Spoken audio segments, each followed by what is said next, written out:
This episode is critical to the marginalized community. We have decided to give equally an episode that deals with the marginalized community. When Kenya gained independence, we have never seen a national holiday being conducted in northeastern province. 1st of June, Madaraka Day, the first one, was celebrated in Wajir County. The first one. There was a lot of celebrations. The president shed tears. The president apologized to people of Northeastern and said the apology was because they were marginalized. Marginalization is that development was not taken to northeastern province. What is the legal basis for that statement? Our crew, sailors, went into the historical archives at the National Archives in Kenya and brought out a document called Sessional Paper number 10. The Sessional Paper number 10 was a document prepared by the Minister for Planning. That time, he was called Mwai Kibaki, Mwai Emilio Kibaki. This was the Minister for Planning, together with the late, that is the late Mwai Kibaki, the late Tom Mboya, and an American professor. The document was called Sessional Paper number 10.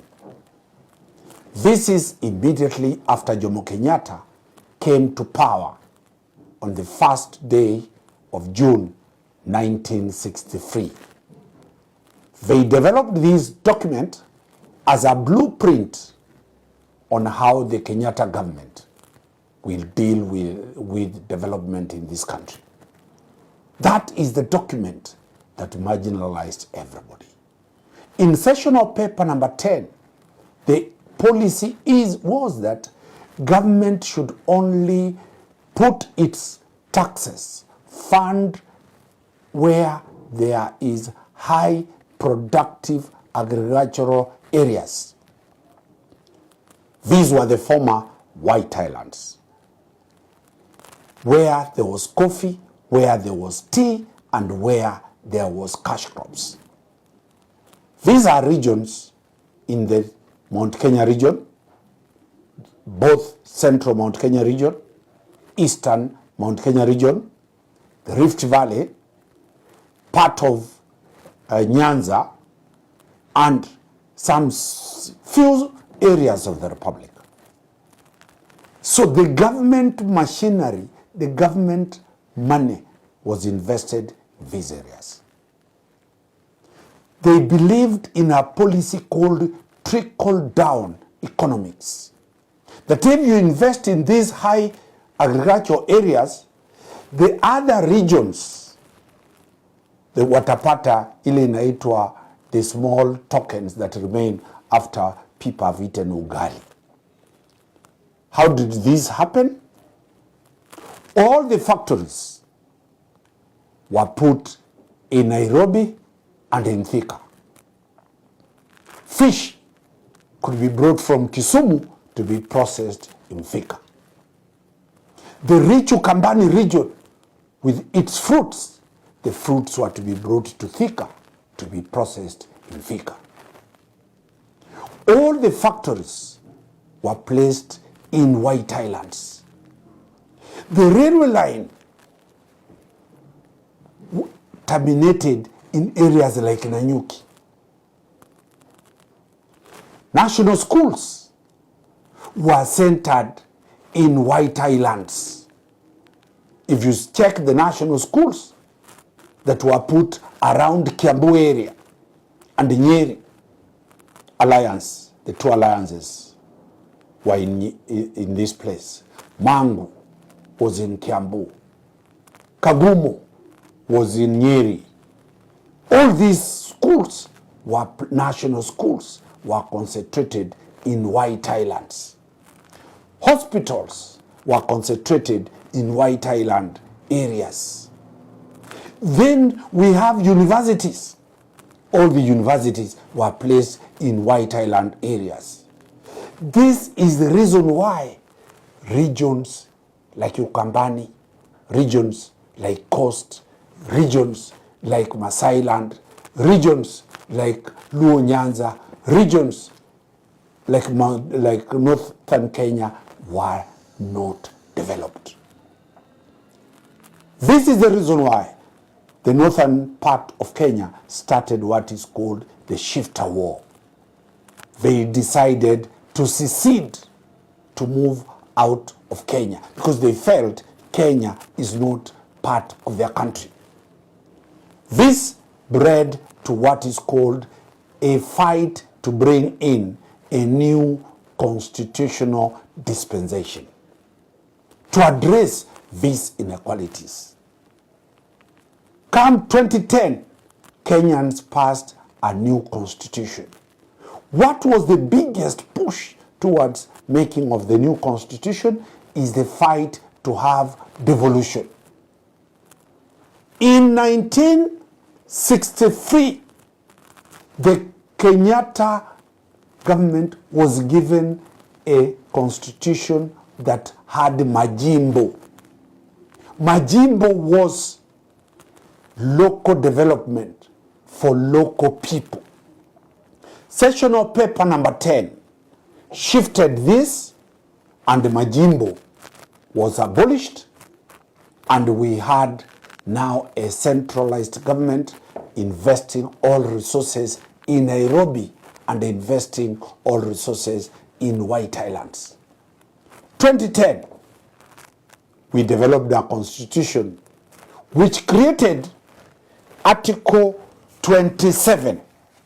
And Article 27, sub-Article 4, talks that the state shall not discriminate directly or indirectly against any person on any ground, including race, sex, pregnancy, and all other these issues.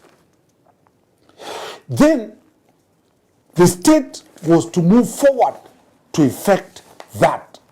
Under Article 56, the state, the Constitution, identified minorities and marginalized groups. The following were the minorities and marginalized groups. Article 53 dealt with the marginalized group called children. Article 54 dealt with persons with disabilities. Article 55 identified another marginalized group called the youth. These groups of people were to be dealt in a particular manner, more so in what the Constitution brought about called devolution. A whole chapter was created in chapter 11 called devolved government. Government had to move from the White Islands. Government had to move from Nairobi to create 47 counties. Today, power and resource distribution is in 47 counties. Wajir, for the first time, can hold a national function. The reason and the principles to fight devolution, to fight marginalization, were objects of devolution. One, the objects of the devolution of governments are: one, to promote democratic and accountable exercise of power. Two, to foster national unity by recognizing diversity. The Somalis, the Kambas, the Mijikendas, the Ndorobos, the Ogieks were now identified. Three, to foster, to give power of self-governance to the people and enhance the participation of the people in the exercise of powers of the state and in making decisions affecting them. Devolution, power moved from Nairobi. Each county has its own parliament, county assembly. It has its own governor. It has its own public service board. People make their own decisions. D, to recognize the right of communities to manage their own affairs and to further their development. The people of Wajir, the people of Ukambani, the people of Masailand can decide their own destiny. E, to protect and promote the interests and rights of minorities and marginalized communities. Devolution came in to protect the minorities and those who are marginalized. F, to promote social and economic development and the provision of proximate, easily accessible services throughout Kenya. Today, every county by law has a high court judge. Every county has a registry for the High Court of Kenya. Every county is a must have a university of their own. Every county must have a level 5 hospital for that county. Every county and every constituency must have what they call the TVET. Those are the polytechnics. This is the reason that the power must be dispersed from the center. G, to ensure equitable sharing of national and local resources throughout Kenya. In the CDF, 290 constituencies, CDF is distributed to every constituency. Every day, the government disburses money from national government to the counties. Equal distribution of resources. Employment. Nowadays, when the police recruit, they recruit people from every ward in the whole country. Representation.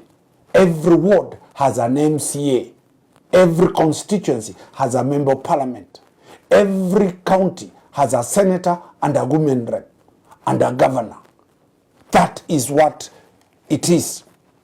H, to facilitate the decentralization of state organs, their functions and services from the capital city of Kenya, which is Nairobi.